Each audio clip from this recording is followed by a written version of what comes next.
ನಮಸ್ಕಾರ ಸ್ನೇಹಿತರೆ, ದೊಡ್ಡಿ life YouTube ಚಾನಲ್ಗೆ ಸ್ವಾಗತ. ನೀವು ಇನ್ನೂ ನಮ್ಮ ಚಾನಲ್ಗೆ ಸಬ್ಸ್ಕ್ರೈಬ್ ಆಗಿಲ್ಲ ಅಂದರೆ ಈಗಲೇ ಸಬ್ಸ್ಕ್ರೈಬ್ ಆಗಿ ನಮ್ಮ ಚಾನಲ್ನ ಎಲ್ಲ ನೋಟಿಫಿಕೇಷನ್ಗಾಗಿ ಪಕ್ಕದಲ್ಲಿರೋ ಬೆಲ್ ಐಕಾನ್ ಒತ್ತಿ ಹಾಗೆ ಇತರರಿಗೆ ಶೇರ್ ಮಾಡಿ.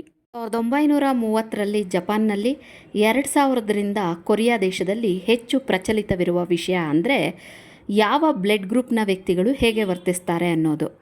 ಜಗತ್ತಿನಲ್ಲಿ ಎ, ಬಿ, ಓ ಹಾಗೂ ಎ ಬಿ ಬ್ಲಡ್ ಗ್ರೂಪ್ಗಳಿದ್ದಾವೆ. ಯಾವ್ಯಾವ ಬ್ಲಡ್ ಗ್ರೂಪ್ ಅವರು ಹೇಗೆ ವ್ಯಕ್ತಿತ್ವವನ್ನು ಹೊಂದಿದ್ದಾರೆ. ಭಾರತದಂಥ ದೇಶದಲ್ಲಿ ಜ್ಯೋತಿಷ್ಯವನ್ನು ನೋಡಿ, ಲಗ್ನಕುಂಡಲಿಯನ್ನು ನೋಡಿ ಅವರ ವ್ಯಕ್ತಿತ್ವವನ್ನು ತಿಳ್ಕೊಂಡ್ರೆ, ಜಪಾನ್ ಹಾಗೂ ಕೊರಿಯಾದಲ್ಲಿ ಬ್ಲಡ್ ಗ್ರೂಪನ್ನು ನೋಡಿ ಅವರ ವ್ಯಕ್ತಿತ್ವವನ್ನು ನಿರ್ಧರಿಸ್ತಾರಂತೆ. ಎ ಬ್ಲಡ್ ಗ್ರೂಪ್ ಇರುವಂಥ ಜನ ಸೆನ್ಸಿಟಿವ್, ಬ್ರಿಲಿಯಂಟ್, ನಾಚಿಕೆ ಸ್ವಭಾವದವರು, ಬುದ್ಧಿವಂತರು, ಶಾಂತಿಪ್ರಿಯರು ಆಗಿರ್ತಾರಂತೆ. ಬಿ ಬ್ಲಡ್ ಗ್ರೂಪ್ ಇರುವಂಥ ಜನ ಸೃಜನಶೀಲರು, ಶೀಘ್ರವಾಗಿ ನಿರ್ಧಾರವನ್ನು ತೆಗೆದುಕೊಳ್ಳುವಂಥವರು, ಆಶಾವಾದಿಗಳು ಹಾಗೂ ಪ್ರಾಮಾಣಿಕರಾಗಿರ್ತಾರಂತೆ. ಎ ಬಿ ಬ್ಲಡ್ ಗ್ರೂಪ್ ಇರುವಂಥ ಜನ ಎ ಮತ್ತು ಬಿ ಬ್ಲಡ್ ಗ್ರೂಪ್ನ ವ್ಯಕ್ತಿತ್ವ ಮಿಶ್ರಣ ಹೊಂದಿರೋರಾಗಿರ್ತಾರಂತೆ. ಸ್ವಲ್ಪ ನಾಚಿಕೆಯ ಹಾಗೂ ಧೈರ್ಯಶಾಲಿಯ ಜನ ಇವರಾಗಿರ್ತಾರಂತೆ. ತುಂಬ ಮೇಧಾವಿಗಳು, ಹಾಗೆಯೇ ಏಕಾಂಗಿಯಾಗಿರೋದಕ್ಕೆ ಇವರು ತುಂಬ ಇಷ್ಟಪಡ್ತಾರಂತೆ. ಓ ಬ್ಲಡ್ ಗ್ರೂಪ್ನವರು ಧೈರ್ಯಶಾಲಿಗಳು, ಅತ್ಯುತ್ತಮ ನಾಯಕತ್ವ ಗುಣ ಉಳ್ಳವರು ಆಗಿರ್ತಾರಂತೆ. ಹಾಗಾಗಿ ಜಪಾನ್ನಲ್ಲಿ ಹಾಗೂ ಕೊರಿಯಾದಲ್ಲಿ ಓ ಬ್ಲಡ್ ಗ್ರೂಪ್ ಇರುವಂಥ ಜನರನ್ನು ಹುಟ್ಟುತ್ತಲೇ ಜನನಾಯಕರಾಗಿರೋರು ಅಂತ ಹೇಳಿ ಗುರುತಿಸ್ತಾರಂತೆ. ಇವರು ಅತಿ ಹೆಚ್ಚು ಆಶಾವಾದಿಗಳು ಕೂಡ ಆಗಿರ್ತಾರಂತೆ. ಆದರೆ ಇತರರ ಕಣ್ಣಿಗೆ ಓ ಬ್ಲಡ್ ಗ್ರೂಪ್ ಇರುವಂಥ ಜನ ಸ್ವಾರ್ಥಿಗಳ ರೀತಿ ಕಾಣಿಸ್ತಾರಂತೆ. ಓ ಬ್ಲಡ್ ಗ್ರೂಪ್ ಅವ್ರಿಗೆ ಸುಳ್ಳು ಹೇಳೋದು ಅಂದರೆ ಇಷ್ಟ ಆಗೋದಿಲ್ವಂತೆ. ಅತಿ ಹೆಚ್ಚು ಸ್ನೇಹಪರರು ಕೂಡ ಇವರಂತೆ.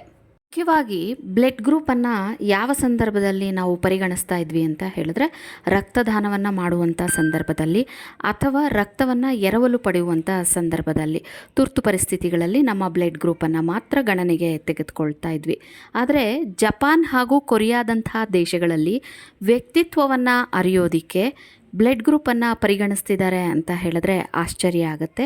ಅಷ್ಟೇ ಅಲ್ಲ, ಮುಂದುವರೆದು ಉದ್ಯೋಗಕ್ಕೆ ಸೇರಿಸಿಕೊಳ್ಳುವಂಥ ಸಂದರ್ಭದಲ್ಲಿ, ಸೈನ್ಯಕ್ಕೆ ಅವರನ್ನು ಸೇರಿಸಿಕೊಳ್ಳುವಂಥ ಸಂದರ್ಭದಲ್ಲಿ, ವಿವಾಹದಂತಹ ಸಂದರ್ಭದಲ್ಲಿ ಕೂಡ ಯಾವ ಬ್ಲಡ್ ಗ್ರೂಪಿನವರು ಯಾರ ಜೊತೆ ವಿವಾಹ ಆಗಬೇಕು ಅನ್ನೋದನ್ನು ಕೂಡ ನಿರ್ಧರಿಸ್ತಾರೆ ಅನ್ನೋದು ಆಶ್ಚರ್ಯಕರ ಸಂಗತಿಯೇ ಆಗಿದೆ.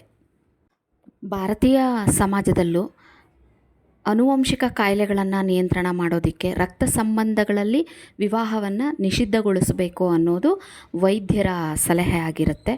ಆದರೆ ವಿವಾಹ ಪೂರ್ವದಲ್ಲಿ ಗಂಡು ಮತ್ತು ಹೆಣ್ಣು ರಕ್ತ ಪರೀಕ್ಷೆಯನ್ನು ಮಾಡಿಕೊಳ್ಳುವ ಮೂಲಕ ನಮ್ಮ ಅಥವಾ ನಮ್ಮ ಸಂಗಾತಿಯ ರಕ್ತ ಒಂದೇ ಜಾತಿಗೆ ಸೇರಿದ್ದೆ ಅಥವಾ ವಿಜಾತಿಯ ರಕ್ತದವರ ಜೊತೆಗೆ ವಿವಾಹವಾಗ್ತಾ ಇದ್ದೇವೆ ಅನ್ನೋದನ್ನು ತಿಳ್ಕೊಳ್ಳೋದ್ರ ಮೂಲಕ ಉತ್ತಮವಾದಂತಹ ಮಗುವನ್ನು ಪಡಲಿಕ್ಕೂ ಕೂಡ ಸಾಧ್ಯವಾಗುತ್ತೆ. ನೋಡಿದ್ರಲ್ಲ ಸ್ನೇಹಿತರೆ, ನಿಮ್ಮದು ಇದರಲ್ಲಿ ಯಾವ ಬ್ಲಡ್ ಗ್ರೂಪ್ ಅನ್ನೋದನ್ನು ಕಾಮೆಂಟಲ್ಲಿ ತಿಳಿಸಿ.